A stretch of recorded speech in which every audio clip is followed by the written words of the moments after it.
到 Intel Extreme Master 上海的现场直播。Ladies and gentlemen, welcome back to the Intel Extreme Masters Shanghai 2013 as part of our Season 8 tour around the world until we get to Katowice next year in 2014. We are in the final throes of the quarterfinal. Our last matchup is going to be a stonking game. 那我们来到我们今天最后一场比赛，就是 MC 对 aLive 的对决。那么这是5场比赛的胜负，请留意直播。Ladies and gentlemen, please welcome to the stage your two players, MC and aLive. 让我们掌声鼓励欢迎 MC 和 aLive。Okay, enough awkwardness. Let's get the quarterfinal underway. Our last one of the day. Let's hand you over to our commentary teams in both Mandarin and English. Enjoy. 大家好，那么请开始注意，我们现在要开始的比赛了。在选手准备当中之前，请准备好看这荧幕。It's been a long road today. We've had some amazing games already. That previous series was a bit of a stomp there for. It is a stomp, you know. Haters gonna hate sometimes, Claris. Yeah, that's how it works, man. Haters gonna hate. And yeah, so towards the end now. We are towards the end of day 3 here at the Intel Extreme Masters. 1 game remains in the quarterfinals. For us on this stream, there is another game on the other stream, of course, and it is gonna be EG's aLive, as you can see on stream right now. EG's aLive. This guy, one time ago, you know, over a year ago, had it all. Yep. Won IPL 4, one of the biggest, if not most difficult StarCraft tournaments at that time to date. Yep. I like to refer to him as a champion that nobody really remembers too much about. He kind of won that, and then he didn't really do And then much came the Zerg. Then came the Zerg, man, yeah. And then came the Zerg, which stumped him up and hurt him a lot.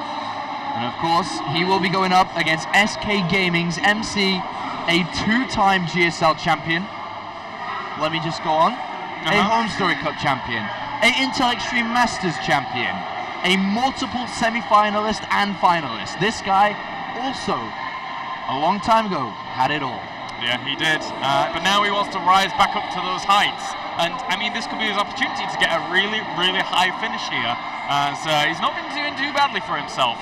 Defeating aLive here would put him in the best position that he's been in for quite a while. I mean, MC, his last result was the semi-final of the first MLG, first StarCraft 2 tournament that we saw in Heart of the Swarm. Since then, he's slowed down a little bit, but he's back in a quarterfinal now, and he hasn't been in a quarterfinal for quite a while. So, you know, since that very tournament. So, actually, excuse me, he was quarterfinal at the Home Story Cup, but to go into the semi-final now, you know, this could be MC's return.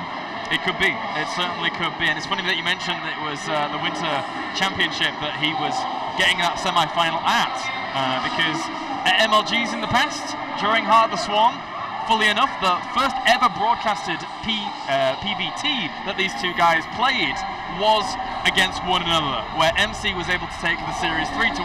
Of course, was a long time ago, but now we jump into what is our final quarterfinal of the day, as we have spawning down to the bottom right-hand corner here as our blue Protoss. He is SKMC. And spawning down to the bottom left-hand corner as our red Terran, we have none other than EG aLive. There he is. This guy, as mentioned earlier, IPL 4 champion over a year ago. You know, coming up to a year and a half actually. Yeah. And that was a very, very stacked tournament. And he won it convincingly, I'd like to say. Throughout the entire tournament, performed well. But then the reign of the Zerg came. Yeah. And he really struggled. As in really, really struggled against Zerg for the rest of his Wings of Liberty career. That's true. Then coming into the Heart of the Swarm, he struggled with the adaptation to playing Heart of the Swarm. He couldn't do it. He was very slow to actually understanding how Heart of the Swarm works, but is now doing well for himself, right? He's in a quarterfinal. Yeah. I mean, I think he beat Squirtle in that final at IPL. Yes. Correct me if I'm wrong. Yes, that's right. So, I mean, for a long time, he's had all right PVT, but you're right, it was really his Zergs that did falter. A lot of the times you would see him open up very, very cheesy because he just didn't know how to go into a macro game against Zergs later on. But now, sitting at around a 42% win ratio in Heart of the Swarm against Protoss is aLive, whilst MC, on the other hand, against Terran, is actually doing extremely well. 68% win ratio in Heart of the Swarm. So this is MC's opportunity here to breach that top 4. Both players have two unique styles. aLive is probably going to open up here with a Hellion build from a gas first. Not a build we see too often in Heart of the Swarm, but a build I think we'll see here today. Especially on a big map like Whirlwind, is where a lot of Protoss players like to grab a faster Nexus. And it's been a trend that's been happening a lot over the recent time within Heart of the Swarm. So with aLive's gas burst, it's going to allow him to get the factory down pretty fast. And we'll be able to throw down the reactor probably after the first Marine. From this position, one of the builds that is quite comfortable for him to swing over to is that reactor play. That could work well to open him up strong against MC. Yeah, certainly could do. Would love to see aLive actually put on the pressure early on. It's interesting, the factory placement, because now he'll fly the barracks away so that he can get that reactor down, but he couldn't technically ever add an add-on to that one. Very, very small and actually nonsensical and pointless. But anyway, the point is that MC now is going to scout this out. Last, unfortunately for him, he might not even see it. I mean, there might be he won't see it. Yeah. There's a Marine out already, and that will be enough to push the probe away. Yeah. You can't run past a Marine. And hope to survive here. So this is not going to get scouted, and this is good because a lot of Protoss players skip the Zealot. They go straight towards a mothership core that will not deal damage fast enough to Hellions. It's a nice opener. Yep, and here goes that probe. But that Marine reacts just perfectly in time, and this probe should die. There you go. So just barely on the edge of that Marine's firepower.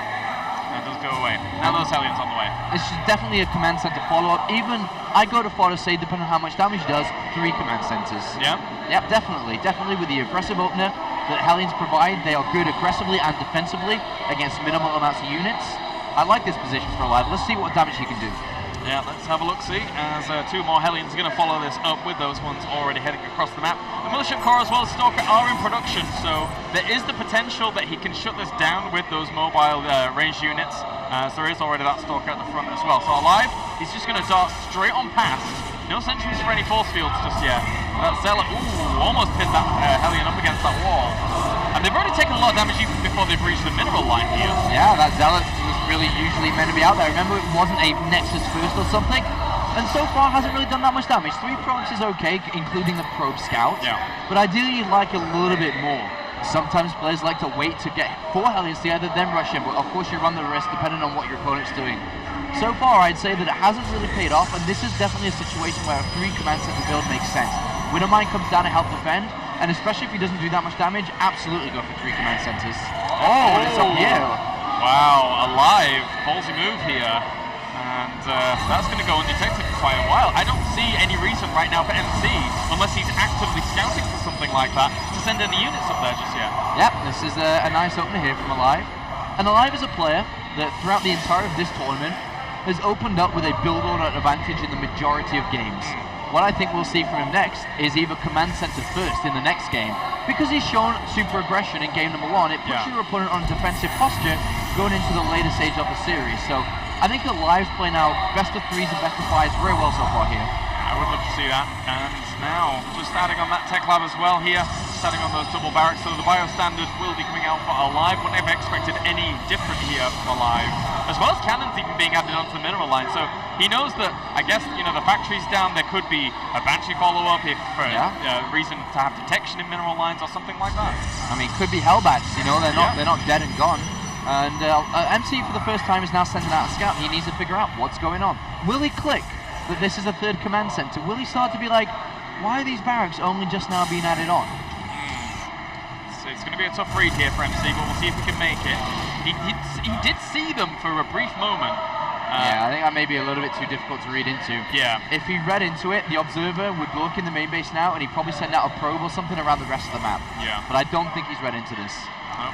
Well, aLive's going to run away with 1 Hellion and probably get that picked off in the end, unless he's very, very careful with it, and indeed he will be. The observer does see those 2 tech labs actually whirring away here, but as you said, even not only the barracks being late, but you know, just the upgrades going now. The stim is technically a little bit later, but I think a world-class player could tell that this was late. Not from the barracks now, but from that hallucinated Phoenix.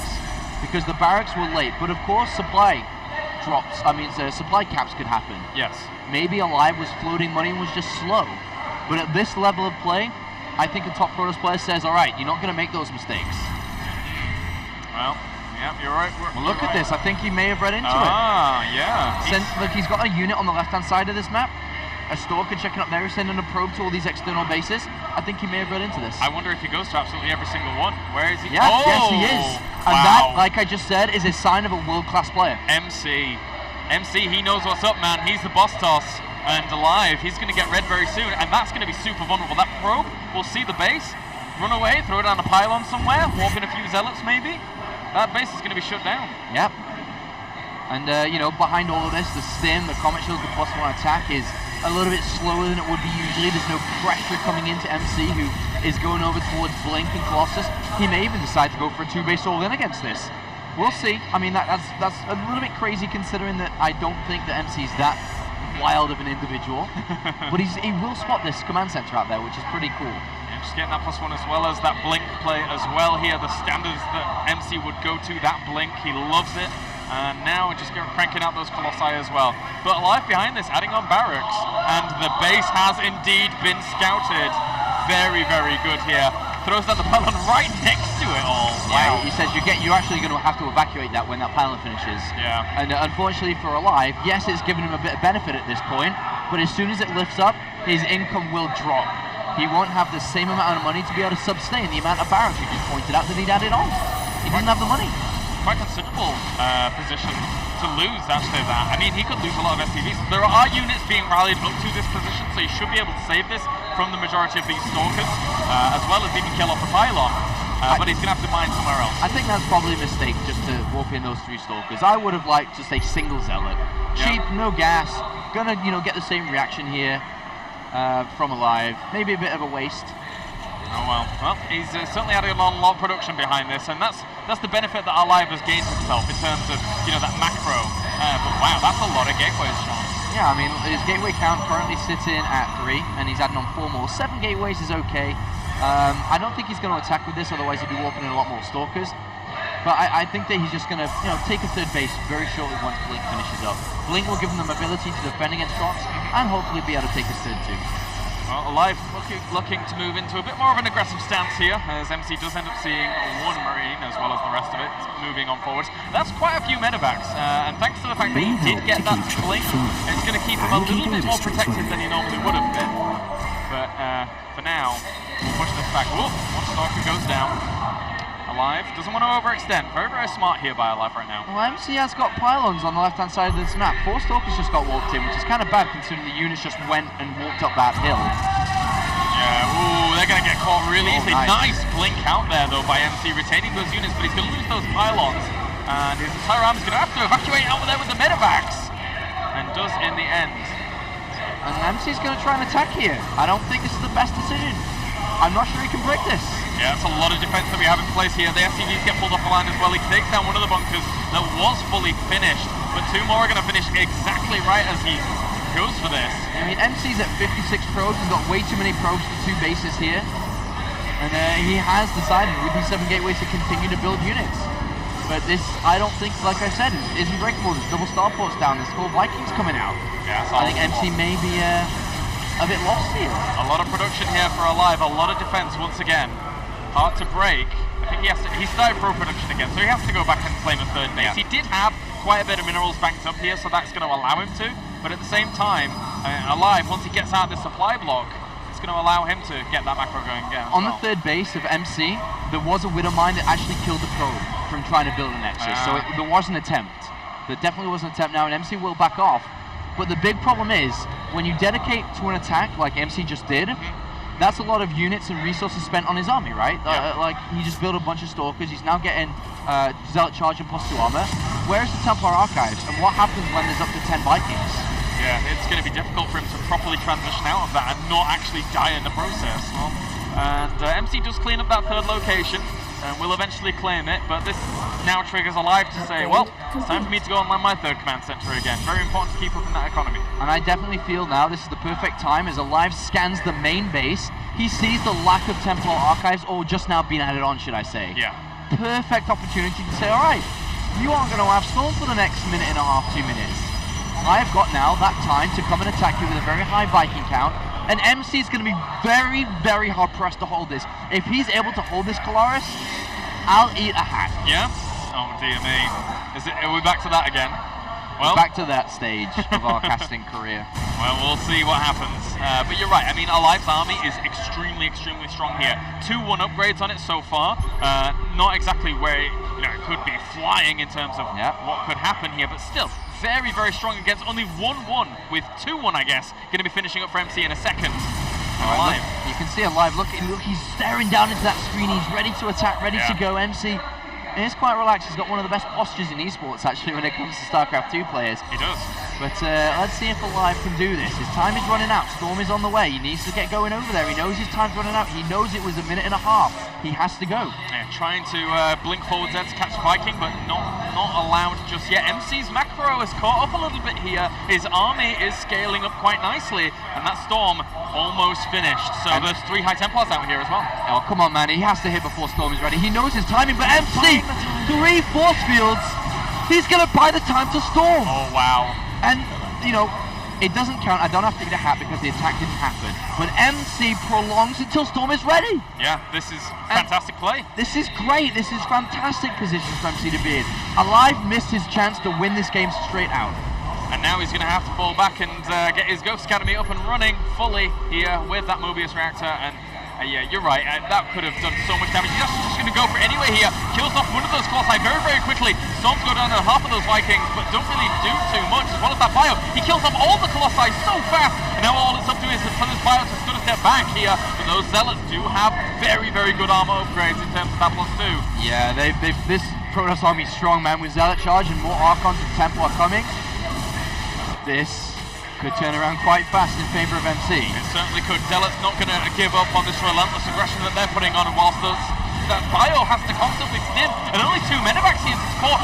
Fantastic focus fire there to kill off those medevacs, denying the longevity of this bio, and still pushing on forwards with so many Zealots in reinforcement. Look at MC's micro blinking those Stalkers back. SCVs, I don't even know what they're doing. Rebecca ain't going to help. MC with a good killing Storm there is looking like he could pick up game number 1, Claris. Wow, from the clutches of defeat to the clutches of victory here. MC moving on forward. The Vikings landed at a third and killed off a lot of ropes, but I don't even think that matters now with MC's position at this natural. Another Storm kills off SCVs. He doesn't even care if it hurts his Zealots. He has the army capable of defeating aLive if he controls it well. That's right, man. He defends his third base while picking off aLive's natural. aLive, I really feel, had a very clear opportunity to maybe pick up game number 1 here. He missed that opportunity, and in StarCraft 2, in life, Kolaris, opportunities don't come often. They do not. You've got to grab them whilst they're there. Poor aLive now, fortunately, not looking so up to his name in game number 1, as his third gets pushed back, his natural's been pushed back, everything pushed back here for the boss toss to clinch the win. You're either dead or you're alive. Which one are you? And unfortunately, as you say, he's not quite living up to that name, that ID. As SKMC, the boss toss. Oh, those Vikings. I think they're going to get shot. Even the Stalkers get a few Vikings for their troubles, and now all the SCVs, or a few of the SCVs, being pulled off the line here. And, well, 1 or 2 EMPs hit this army. Not too bad, only hit one of the Immortals, though. If only MC had a pylon on this side of the map, he probably wouldn't lose a lot of his units here. Yes. This is hurtful. Of course, he's losing his 3 Immortals, Archons and whatnot. But still, with 3 bases down, 65 probes towards 28 SCVs, and the SCVs with that army as you see on screen, the income is incredibly high for MC. He's able to build, let's say, 15 Zealots every minute. Yep. If he keeps up kind of 15,000 resources, like 1,500 resources like that. And arguably, well, for aLive, +3 did just finish on his bio, so that's very, very good firepower they all have. But sooner or later here, MC is going to have +3 armor himself. With Guardian Shields, if he wants to afford a sentry in there for some reason, I don't see why he would though, if he can spend his gas better elsewhere, then he's going to have great armor. Oh, and even 2 more Vikings go down. Great blink. And MC, with the experience that he has, within his belt here, underneath his belt, is that he says, I'm not going to just run across and try to kill you fast. Yeah. I have a lot of money. I can build a big army fast. Well, let's now add on, or as you see, 8 High Templar to his army. He can start Colossus production again. aLive, his best opportunity to win is some incredible micro and a great fight. But with the tools that MC has, he needs a new shed.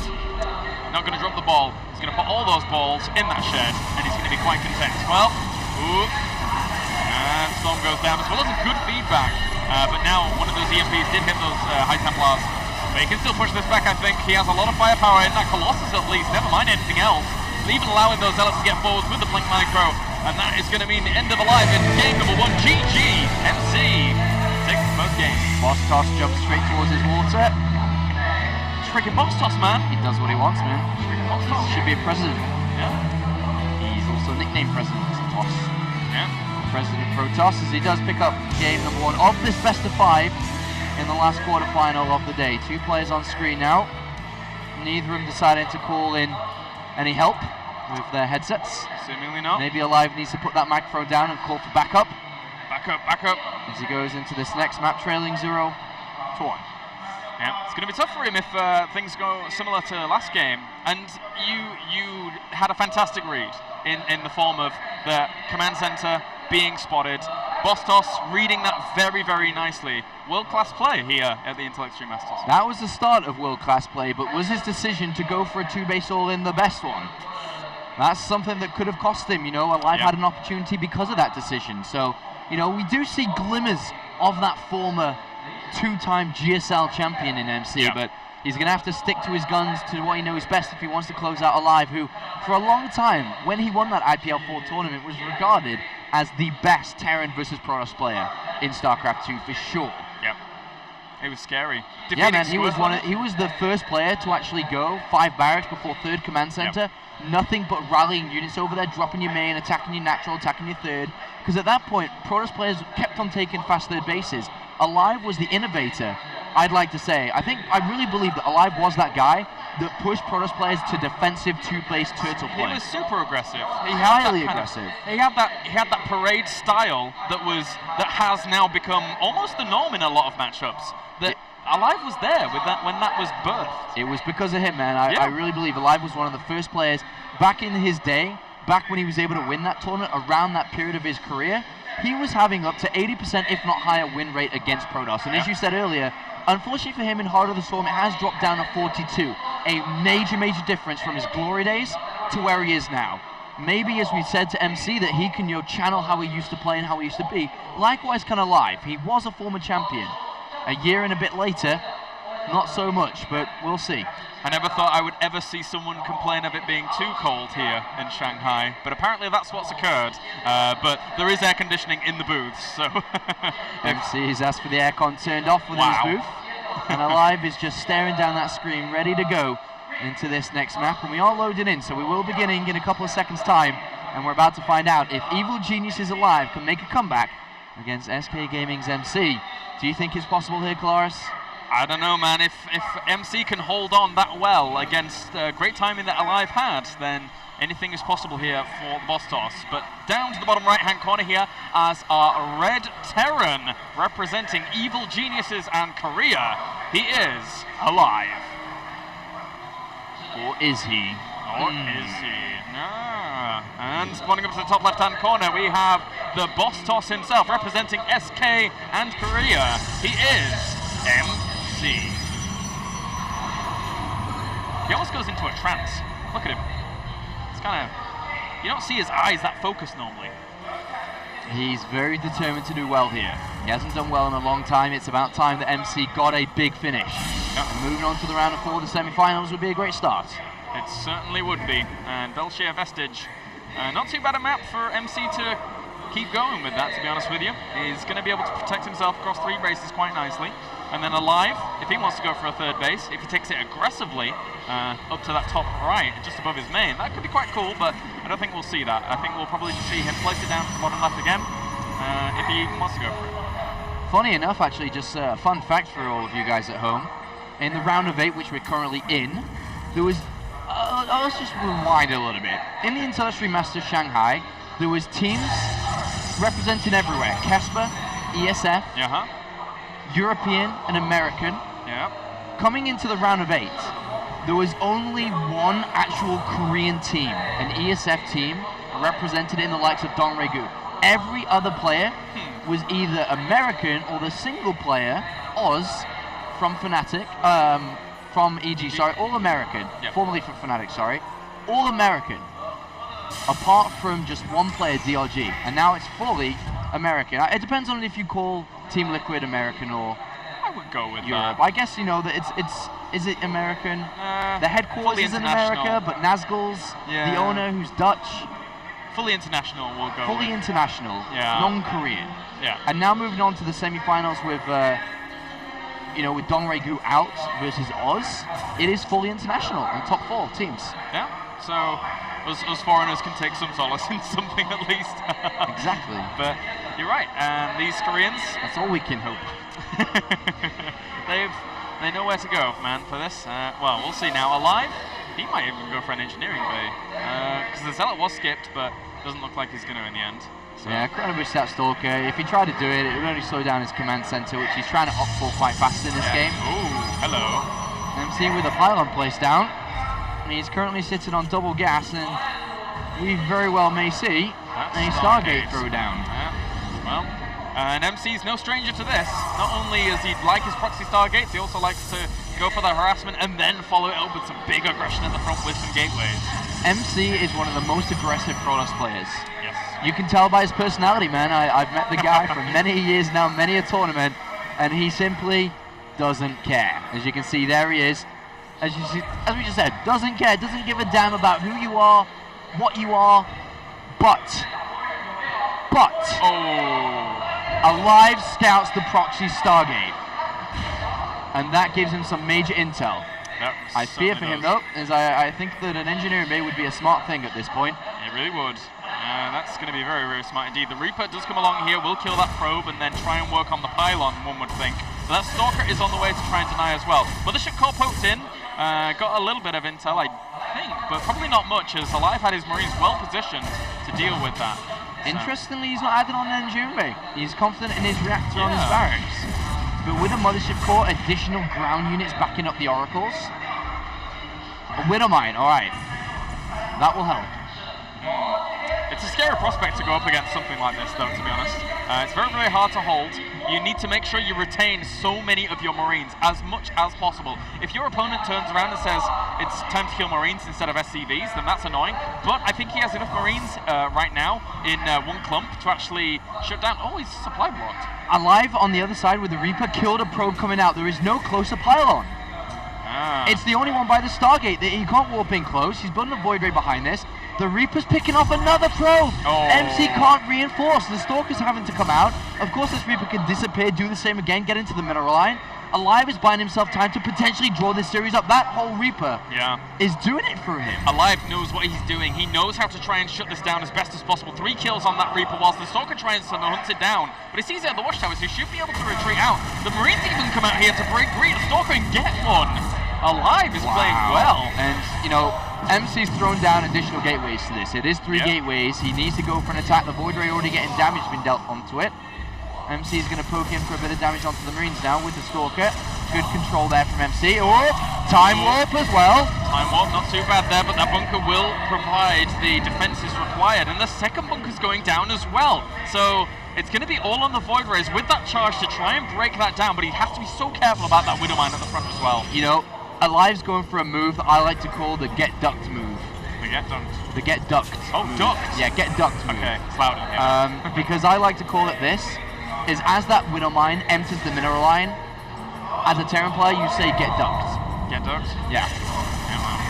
Whoop. Has to be careful, he doesn't want to lose any of these Void Rays. One of them is going to go down, but he kills quite a few Marines. Widowmine, come south, come down, little guy. You got 2. Oh, Viking helps all out as well. How many workers? He hasn't really killed too many workers. Resources lost is blow for blow, which means that with aLive on 2 bases, whilst MC's on 1, not good for him. All right, get ready to do it with me, Claris. Get ducked? It's time where aLive says, get ducked. Get ducked, man. And that's going to keep on going, man. That will keep on going unless an Oracle goes home. Yeah, no detection, nothing back at home. This is bad. This is bad for MC. This is the perfect counterplay. And now he's saying, MC, you got like a minute left before all your probes are gone. Come get me. 4 bunkers, Widow Mines, Viking. Oh, there's so much defense here. He charges up on the Viking, tries to kill that off, and does kill it very, very quickly. And that one bunker is just being repaired so quickly. He's going to have to walk past all of this. There's a bunker on the high ground. There's aLive. The repairs coming in. SCVs from the south side with the news. This should be a hold here for aLive. Oh, aLive so well prepared. GG in game number 2. What a fantastic play there by aLive. Making sure that he wasn't just covered at the front, he was covered at the back as well. Yeah, that's right. 2 words that come to mind. Game on. Game on. Game on. aLive ties the series up in this best of 5. First player to get 3 wins. As aLive, perfect scouting earlier on. You also, as you can see on screen, Revival versus Paul. Yeah, 1-1 currently. Go over to twitch.tv/RootNathanias. I thought it was just /Nathanias. So you can check that out at /Nathanias. So, but now, yes, we have game on, Mr. Apollo. It is time to, extend into the later stages of this series, as aLive now has tied the series up against the boss toss. Which one of these 2 players will wrap up our day here, which will move on to the semi-finals? Is it going to be the SK Gaming Protoss, the 2-time GSL champion? As we can see right there, can he stay calm and collected? Or will it be the other player from Team Evil Geniuses, aLive, who has not had a big result? Of course, he did get to us. I say he hasn't got a big result in a while. He did get to the semi-final of WCS America in Season 1, which, is still a pretty good result for him, I'd say. But before that, hasn't had anything for a very long time. And I think for both of these players, getting to the semi-final would mean a lot. Yeah, it certainly would do. This is, I mean, there's quite a bit of money online as well. It's 25,000 across the entire prize pool, and that is a step up, I believe, from previous seasons. 10,000 for first place, which is a lot of money. A lot of money, man. And both of those guys aiming for that to increase their total prize earnings in StarCraft 2. Both players with a lot of money earned within this game, and of course, both players having moved from Korea into different regions for the WCS, the World Championship Series that runs, of course, in Europe, Korea, and in America. MC now playing in Europe, aLive now playing in America. Both of these players looking to catch up when it comes to their WCS ranking points. Shanghai being a Tier 1 event, the perfect place to do that. Yep, 750 points for first place. Nothing to sniff at all. Nothing to sniff at. Very, very good point distribution there. And again, we've already seen players like Jaedong and players like Hyun get so far up in the rankings almost purely by Tier 1, Tier 2 events. Fantastic results. And maybe 2 of these players can do the same, start to climb up within their respective WCS ranks, but it is now time to get ready for the next map, which is going to be on Neo Planet S here. Awesome stuff. So let's jump straight on in as we have spawning up to the top right-hand corner as our blue Protoss once again. Losing that game number 2, he is SKMC. And spawning over the bottom left-hand corner as our red Terran, representing Evil Geniuses, we have aLive. All right, who do you think is the overall stronger player in this series? Oh, wow. Like, if they were to play 100 games, who would be the player that would win the majority? Are we talking about games in terms of cheeses plus macro or just macro? Just straight up, whatever games. It doesn't matter. Cheese, macro, whatever. I think after seeing game number 1, I gotta go with MC. Do you have an estimate maybe on how much by? Would it be a 70-30, 60-40? I'll say 60-40. 60-40. Yeah, I think so. aLive's, I mean, we can't disregard him whatsoever because, I mean, he showed in that game that when he gets his reads, he can prepare extremely well. So, scouting there for aLive, if it comes along, he's going to be fine. So, do you think that MC made the right choice with his game advantage being 1-0 up to go for Proxy Stargate? Because it's a risk. It is a risk. If it works, you go 2-0. If it doesn't work, it's now 1-1. It's certainly a risk. Was it smart for him to do that, would you say? I would say that with being 1 game up, that it was a cool risk to take, but I would have liked to have seen the Stargate elsewhere, in a less obvious position, because a lot of Terrans do scout down that way. So that's what I'm going to go with. Alright, well, MC now has quite an early scout, and he is going to see the later barracks, and in return is clearly going to see the gas first. And with the gas first coming down, MC's going to know that some form of aggression is going to come. Yeah. But this is a much earlier scout than he ever had on the game on Whirlwinds. This should, theoretically, mean that MC shouldn't take any damage. Yeah. Well, we'll see how MC wants to actually prepare for this, and aLive now trying to push that probe away. 7-minute score's going down as well here for MC. He's had how long has he had 3 in each gas for? I am unsure, man. I've been just watching the screen. Right. As aLive's taken out of his gas. Yes. And with him taken out of his gas, he says, "Oh, scouted," and then build a Reaper, and he's probably just going to expand faster than he would do usually. Not really looking to race up his tech at all. That full wall does occur, and that Reaper is going to head off across here and see exactly what's going on. And he just, we'll just start Swamp Gate. So, fine and dandy here for MC right now, scouting out any proxy locations, which aLive has brought in the past. Yeah, I mean, making sure that nothing really crazy happens here. Yeah. And SCV just still chilling out in his opponent's main base. Will be pushed away by the Stalker eventually, but as is aLive, he's scouting out any craziness. And I love that he scouted the middle of the map, because I'm pretty sure we saw a proxy there previously. And it was a little bit harder to scout out, I guess, than other locations. Yeah, I like the way that aLive's playing this, from looking towards potential, maybe the same build, to kind of switching it up and just going for the Reaper and expanding anyway.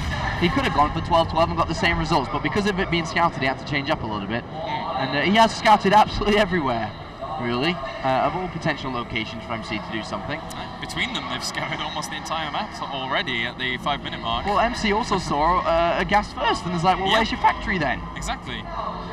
So he's preparing for something that is eventually coming, but not quite at the time that he was thinking, as the command center's gone down. And MC behind this, he gets his expansion, he gets his robo facility as well. So cranking out that observer nice and early. Love to see what he's up to. And does he get the robotics facility scout? The most important structure, it's just to the left. He hasn't seen it yet. Oh, MC trying to deny it. And as the force field did come down, but it is going to get spotted here. aLive will spot that. And upon seeing that, he now needs to, oh, nice force field there. But now he knows he doesn't need to build turrets. Doesn't need to have Stargate protection. Doesn't need to have, detection to see Dark Temple or anything along those lines. So this is nice here. I'd like for aLive. Nice spot. I got to agree, with those gateways going down for MC here behind this, he's playing his own standard game here. So very, very normal in the opening stages of this, with the Hellions on the way as well for aLive. But there's a lot of sentries there for MC, so he should be able to shut down any little pokes, unless of course there is that drop potential. Well, there's the medevac coming in, so it looks like he's going to just try and bypass the front door, skip past those sentries and force fields, and drop right into the main base. And if he's able to, destroy a couple of probes here, kill a couple of probes, he's a winner. But in return, he's stim very, very late here. And of course, any bio upgrades at all. Yeah, he doesn't have any engineering base to actually find this. And well, those probes, they have to be careful. Ooh, gets 1 or 2 there for his troubles. 3 in total. Yeah, 3 in total with the scouting probe that he picked up. Yeah. But aLive, oh god, 3rd command center as well. So not only is he, throwing his money into this attack, a 3rd command center behind, any defensive capabilities are very far away, and we see immortals being made from MC. Wow, is he going to go straight for a bust? Yes. 2nd immortal? Wow. Yes, he is. With that Chrono boost. And, depending on his defense here and how many probes he loses, if he defends this well and counterattacks because of the 3rd command center, aLive could be in trouble. I'm slightly interested here by MC's choices in the end. I expected him to actually go into a bit more of a macro focus game. I think if he goes into macro focus against aLive, he'll be okay. But I think that this gives aLive more of an opportunity than anything to just hold it and then transition on. Alright, aLive hasn't done anything yet. He needs to keep the threat. Otherwise, he simply walks across the map, MC that is, and kills him. Yeah. The barracks are only just now being finished. 2 additional bunkers coming in. aLive realizes the trouble that he's put himself in. The drop will continue on. But how the hell do you hold? He's building a tank, for God's sake. He realizes how much trouble he's in. He's lost all the Marines that are retreating back. He does have the Hellions, though, on the other side of the map.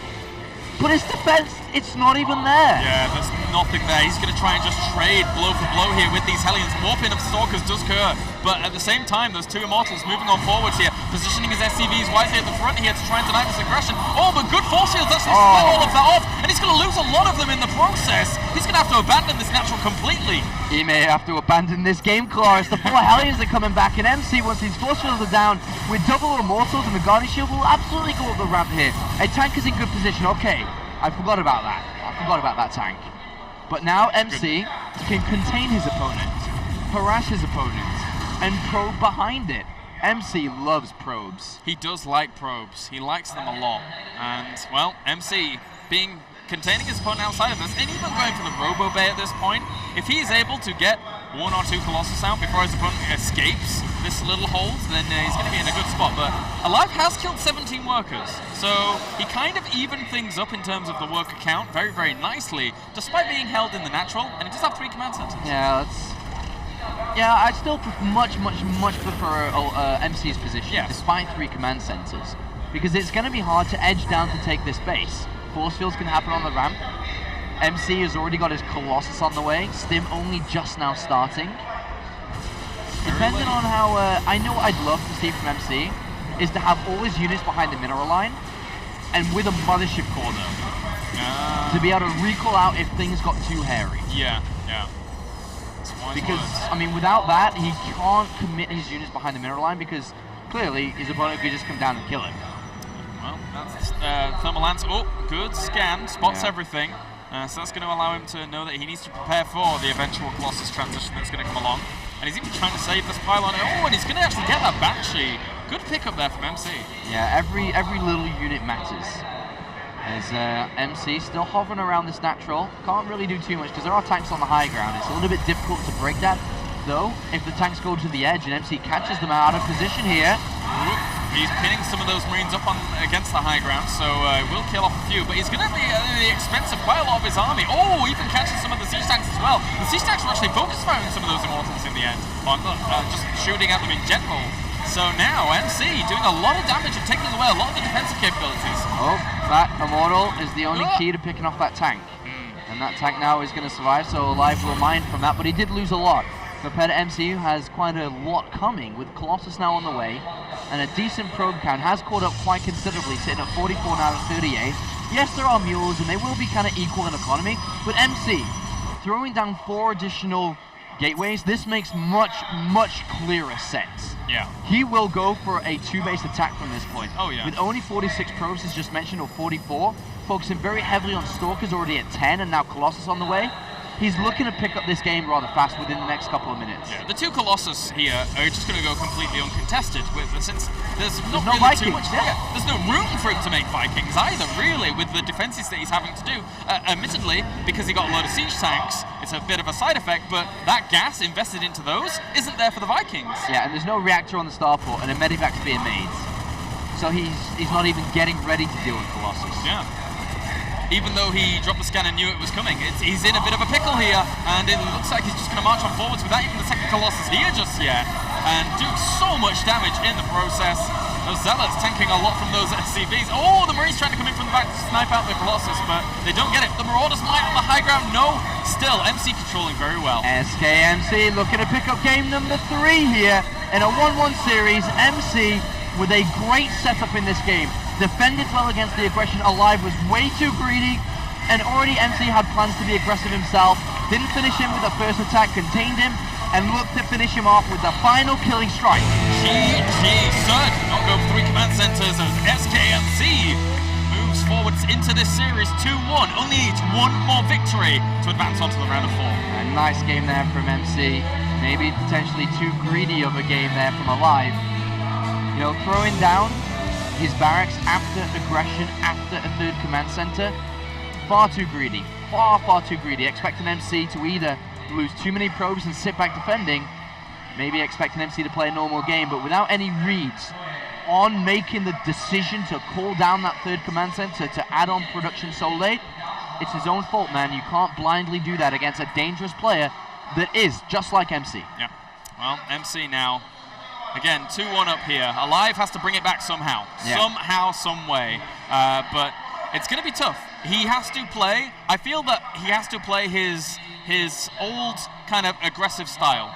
If he plays greedy, it probably will be shut down. So the aggressive style from aLive, which is, let's argue that that's where his comfort zone was for a long time. Yeah. A long time. Bringing that to the table here, I think it could work out better. I think one of the strengths of a player like MC going up against aLive, I think aLive is very, almost one direction with his builds and one with his style. MC can play any style at all, whether it be Stargate openings, normal macro games and super greedy builds, to super all in and whatever he wants, right? He has a large range of builds to choose from. And I think that aLive is very much so one way or the other. Super aggressive or super greedy. There's not that middle ground that aLive likes to play on. It's really a swing of momentum with what he wants to pull out. Against MC, man, that's a dangerous thing to do. Yeah, because either you're super aggressive and MC shuts it down, or you're super greedy and MC kills you. It's very difficult for aLive's play style to work well against MC. All right, well, game number 4 will be on Newkirk Precinct. If we do go to a game 5, it will be on Start Station for these last 2 games, potentially here. Unless MC can just seal the deal here, which won't be surprising. Looking pretty good today, gotta say. He's done pretty good all tournament, not doing too badly. Well, aLive started this series from behind. He's now behind again. Can he equalize just like he did before?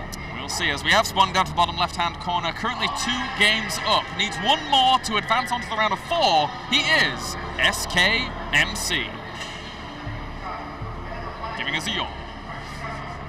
And spawning down to the bottom right-hand corner as our Red Terran. He is EG aLive. With a weird sticker on his t-shirt. Do you know what it is all? He loves Kingston. It's Kingston HyperX, I believe. Well, thank you, Kingston HyperX, for also sponsoring the Intel Extreme Masters Season 8 as well. Very happy to have them along for the ride here at the Intel Extreme Masters. Our PCs don't do too badly for themselves. They're pretty good. Yeah, been no problems, no issues all tournament long. And of course, we can't not thank BenQ for the awesome monitors. Oh yeah. And Raidcall and Intel themselves, which, this tournament series, the season 8, with all the stops that we're going to, of course, starting here in Shanghai, moving over to New York 2nd. Yes. Singapore 3rd. Singapore 3rd, then Brazil 4th. Then Brazil 4th, and then finally back to Poland. So thank you for those sponsors for making this season possible, and I hope to meet as many of you, or we hope to meet as many of you on the way as possible, with the next destination being New York. Yep. It's going to be good. Let's see some Americans there. Over in Comic Con. It's going to be cool. I'm going to enjoy that, man. It's going to be good. I know you'll enjoy it. Oh, yeah. I know you'll enjoy Claris. Oh, dear. For one reason or another, I know you'll enjoy Comic Con. I shall. It will be great. Anyway, so what do we have going on? We have Gas, we have Barracks, we'll have Reaper, then we'll have we'll have Factory, and then something else. And then the game's over. I'm like, well, Claris. Wow. Perfect. All right. aLive so far, with the setup that he's shown us, is playing in that middle zone. Not aggressive, not greedy. Let's see if he kind of swings one way or the other now, with how his build starts to develop up. But playing in the middle zone's never been his comfort area, as we do see aLive messing around on his keyboards as he does, tapping away, and getting ready to speed up for the rest of this series. Yep. And hey, where are you going, Mr. Probe? You cheeky little man. He's probably going to go throw it down a pylon somewhere, maybe. Well, let's find out. That's a weird direction to go. Yep. Depending on how far he goes here, if it's all the way up to the north, it may be a Twilight Council. If he does even decide to throw anything down at all, because the later that pylon comes, the later the tech will be. So it may not be for anything. It may just be for a later scout to check out the natural of his opponent to see if there's a command center down or not. It certainly could be. This Reaper actually is going around the full way, so we'll find this. Yeah. Oh. Sucks for you. Poor guy. SCVs were under attack apparently, and yeah. So one SCV did die, as Mr. MC does pick up a kill and moves away with the probe. So no pylons down there, no sneaky shenanigans going on. I don't mind that too much. Oh, he's checking for his own sneaky shenanigans on his side of the map. It's important in StarCraft. I mean, a lot of games recently have been decided on hidden tech structures or hidden production. Yes. Whether it be random factories, random tech, random command centers. both players just very diligent in the way that they're scouting here. I'm liking that a lot. Unfortunately for that Reaper, he's going to have a few pot shots off on him as that Stalker shoo him away. And unfortunately for this Stalker, I mean, he could have got the confirmation that that natural was there if he'd have poked up with it. Yeah. But for now, he has to control a little bit more thoroughly here with this Mothership Core not dying. aLive has thrown down an engineering ray just in case. Really, really early on. Can also get +1 attack with it, which is not a bad thing. But also has the capability to build a turret if need be. Yeah. So, you know, a good setup here. MC did poke in to see if there was a reactor on the barracks to know if he could run by the bunker potentially. But I think it would be a silly move. A silly, silly sausage move. Yeah, not the best. And speaking of silly sausages, this poor little SCV, he's, well, actually he's going to get away. Probe, turn around, zap him. No, apparently not. So, SCV does get away. And now that Nexus does finish up. So, I mean, aLive has all of the intel on his opponent. Every single little minute detail about what his opponent is doing, he knows. Which is can only be good for aLive right now. Alright, well, MC does poke in again, tries to get as much information as possible. Hasn't really seen anything else, but he does know one thing, which is kind of important, is that there was no second gas in his main base, which usually means additional barracks or command center. Not sure of which. aLive's playstyle normally suggests an extra command center, and MC has decided to throw down 2 additional gateways before adding any tech himself. Yeah, just playing this out a little bit longer here.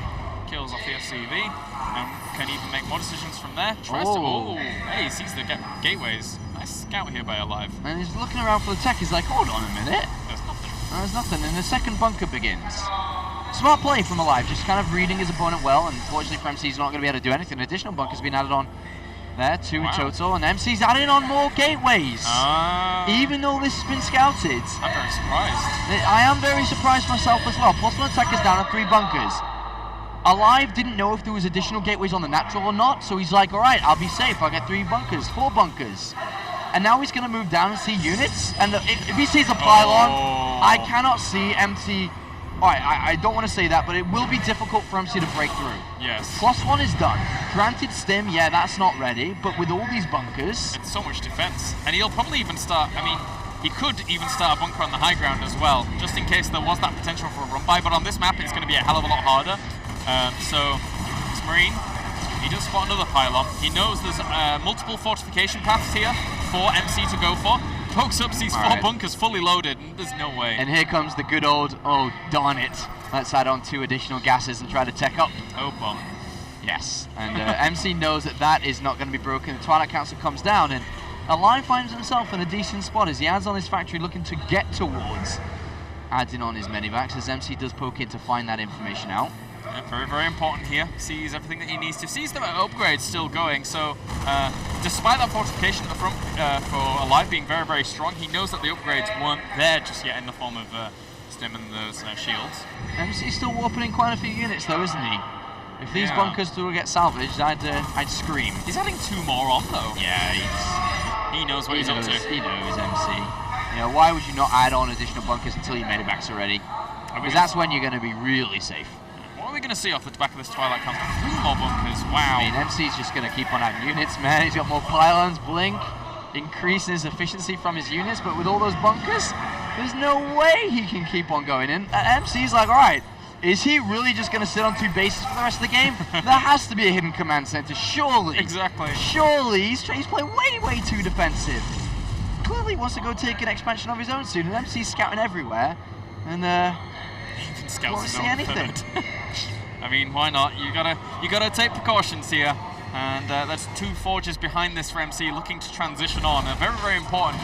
aLive salvages some bunkers, realizing, maybe 7 was a bit too much, but there's still the potential. There's a lot of force fields in that army. Yeah, but now medivacs are starting to make their way out. That's where he's the most safe. Yep. I'd love to see a 2nd engineering bay and armory come down. Actually, sorry, excuse me, a 3rd command center isn't even in, is it? No, it is not. Yeah. So, he has some SCVs a little bit idle there, but... That's a little bit of a mistake there, but yeah. There's a few units caught. That many force fields for 2 Marauders? It's okay. But aLive is playing very aggressive now with his own setup. He's got additional barracks, as you said, no 3rd command center, so there's no reason for him to go to a 2nd engineering bay and armory. He can't really afford it. Yeah. And he'd obviously want to get his third down first. He absolutely should. It's a mistake if he doesn't get his third command center down before the engineering bay and armory. And from here on out, with medivacs coming, man, he's going to attack. What I'd love, and I always say this every time I see a Terran in this position, send the SCVs, bro. Send the SCVs. Send them, bro. They're a formidable bunch, and he wanted to kill off these rocks. And look at this drop. Shift clicks. Look at this drop. It's a tough one. He's so far out of position right now. He has his zealots and sentries there, but I mean, if he micros this well enough, he can actually do damage and then get out very nicely. Well, this is a good drop. I mean, he can, as you said, can pick up, can kite back, forces warpins defensively, picks up a stalker or two, maybe. Forces the recall. He knows he's super safe at home now. Very, very nice here. Oh, nice blink forwards. Yeah. Takes out the medevac. Doesn't get the second. And this is where I'm alive. All right, third command center on the way, and then the second engineering armory. Perfect. Now go. Go, go, go, go, go. Does he have enough to go, though? Does he feel that he has enough? We look at the army supply difference between the two of them. It is close, but it is 1-1 versus 0-0. MC closing in on getting upgrades of his own. No, actually, excuse me, it is 1-1 as well. So aLive doesn't feel like it is going to be, you know, too much of an advantage for him to move out. Of course, with Blink and Zealot charge on the way, and he runs the risk of losing everything if he makes a mistake with an attack. Yeah, and there's technically still a lot of sentries with a lot of force fields that could kind of shut down a lot of the aggression if they wanted to, in terms of actually pinning down the very front. Of course, there is those medevacs to actually circumvent that. Oh, but the force fields have strap a lot against those zealots. Picks everything up alive in desperation there. Tries to get out of that engagement. As I said, man, those force fields, scary stuff. Scary stuff, but so is a lot of Marine Marauders if they all join together, because there's a lot at home as well. And aLive does have an army supply lead. With 2-2 on the way, though. The eternal battle. aLive, though, if he's not going to attack, he needs to find out the follow-up tech. Yes. Is it Vikings that he needs to build, or is it Ghost? Because he doesn't know if it's Colossus or Templar, which is very crucial to building the right army to beat MC. He needs to know. These Stalkers don't want to get caught out in the middle of the map here. That's very, very important for them. 94 army supply to 78 right now in favor of MC. No, aLive, sorry, my apologies.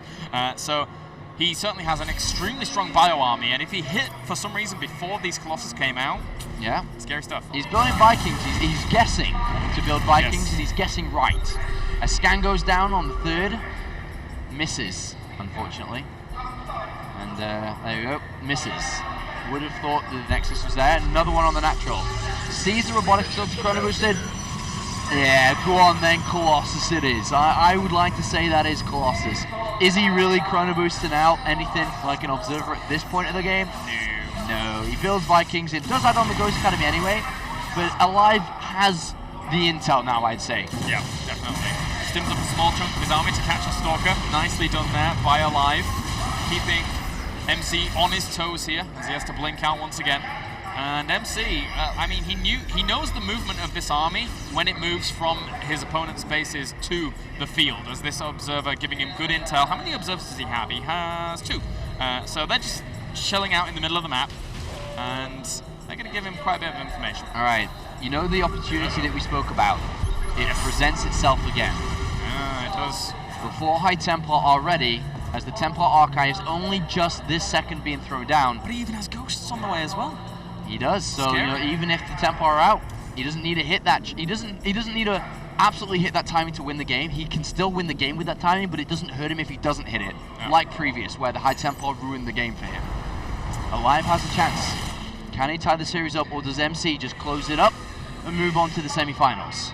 The one scare. Well, actually, no, it's not going to be too. 3-3 is going to be finished for MC way before aLive even has it. But is aLive, does he even care? Does he just want to go now? aLive should be wanting to move out. This is the perfect time to hit his timing. He knows the timing's coming because the gases on the third base have only just now been taken, which that means as the gases are being taken, the tech is happening. With those, you know, with that information together, he needs to go. He knows he has to go. Yeah.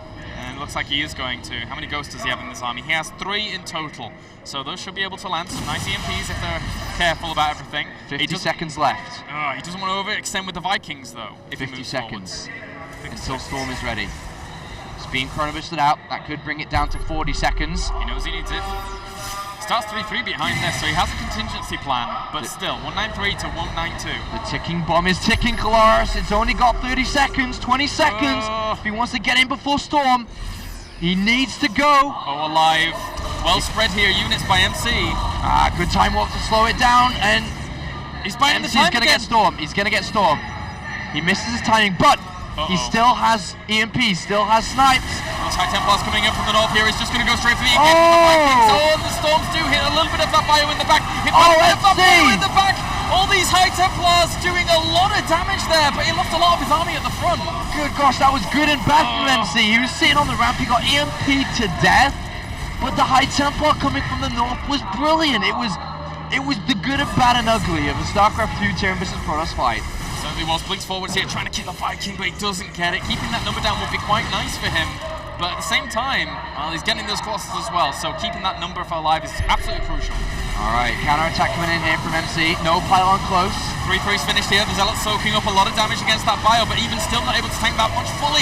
Oh, actually he has two of those Archons. They need to get in the fight. They need to be tanking the damage here for those Stalkers, and he is just going to continue to push on forward. One of the Archons does go down. One of them also champion Stalkers brings the SCVs off the line as well here. They're going to go down completely, and the bio pushes on. Yeah, MC really needs, when he does these counterattacks, he needs closer pylons. Yes. He keeps on doing this. He's done it before. He did it again now. aLive hangs on by the skin of his teeth. Brings in a couple of SCVs to make sure he does hold on, but the game continues. 123 supply to 137. MC is in a bit of a lead, as he does have his 3 bases down, but 3-3's catching up here for aLive. He will be equal in upgrade soon. Here, I feel that MC, you know, with the amount of AoE damage he's going to have, with the Colossi and the Storms, once a frontal engagement comes, if he can take it well, he's going to do a lot of damage. Very, very much so. aLive has to be so careful. He has to spread his units. He has to engage in an open area. He has to have good ghost control. How much does he have right now? He doesn't have any. So these 3 that are on the way, they're going to be all he has for a little bit. Alright, the game slowing down a little bit now. It looks like we do have a drop inside the main base though, as it does start to pick up again. Good move, killing cannon. Maybe opening this up for later if no extra cannons go down or these Zealots evacuate, but he will have to move away. Good feedback. Doesn't really do a whole lot. Alright, MC's coming out again here. Kalaris, he's at 169 supply. There's a lot of Vikings. They just landed. That's not good. There's Colossus in the air. Yeah, he needs to keep those in the air, otherwise he's going to be in a really, really bad spot here. Those High Templars coming along as well. Those Storms gets one, but does only just clip those Vikings on the end. Doesn't really have too many Zealots here to tank now that 3-3's finished for aLive. I think the best word to describe this series, or at least this game, is heartache. Yeah, man. Because this is just back and forth, players having opportunities, then missing, and good and bad fights, some ugly ones as well. As aLive to spot this 4th base down, and he hasn't got a 4th of his own. That could be heart-wrenching there for aLive. That is hurtful. That stings a little bit. Yeah.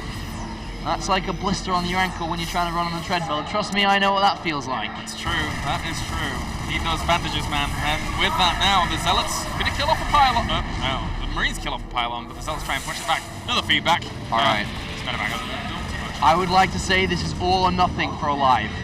No 4th command center. Yeah. Loses this drop. He's got 1 army to make it happen. He's behind in supply. Otherwise, if he doesn't, MC moves on. MC will go to the semifinals here. aLive loses goes. Oh, he loses quite a lot of them there. How much actually those High Templars actually have as well? He gets a great storm, an absolutely fantastic storm there for MC as he pushes on forwards. The Vikings whittling down, being quickly killed off by those Stalkers. Can these Colossus finish the deal? It looks like they're going to be able to kill off one of this bio, and he pushes on forwards with the bio, trying to catch one of the Colossus. The Archons moving forwards. So much army for MC. And MC just keeps the power running with his bases and his economy. He keeps the units coming. Like I said, 1 attack or nothing. 1 attack or go home. And as we can see, MC is the one that's running the shots, calling the shots here. aLive chose a later option there of go home. The SCV's coming off the line here as well. They have to leave their home to try and fend this off. But now with such a great army and the storms going down, MC feels that he's done it. A 140 supply to 50. aLive down and out. GG.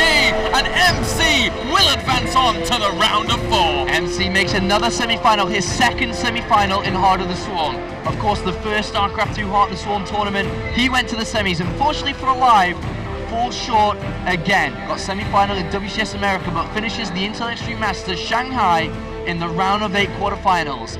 but it is the boss toss that moves on to fight another day, and that day, of course, will be tomorrow. I will. As you see him going over to his opponent's booth to commiserate, of course, a long, fought out couple of games there we saw. Protoss representing pretty strongly here so far, and according to Liquipedia, the other results right now is 2-1 currently for Revival against Polt. That's a big result there. That's huge. If he's able to take out Polt, I'm so impressed by Revival if that's the case. MC high-fiving his manager there. Minsik on stage as we get the interview ready. It will be starting very shortly here, so bear with us as MC does go back over to his booth to, I don't know, high-five himself. High-five himself. High-five his mouse bungee. Like that little thing. And, well, I think we can all say together as one, it's about time that we saw the SKMC himself start to have a higher finish in a tournament. Yeah. It's been a while, but he's finally done it, Claris. Yes. We have the other two players confirmed in the round of 4, which are Oz and Hero. So we'll have to do that in a little bit. Anyway, guys, over to our hosts to get an interview with Mr. MC.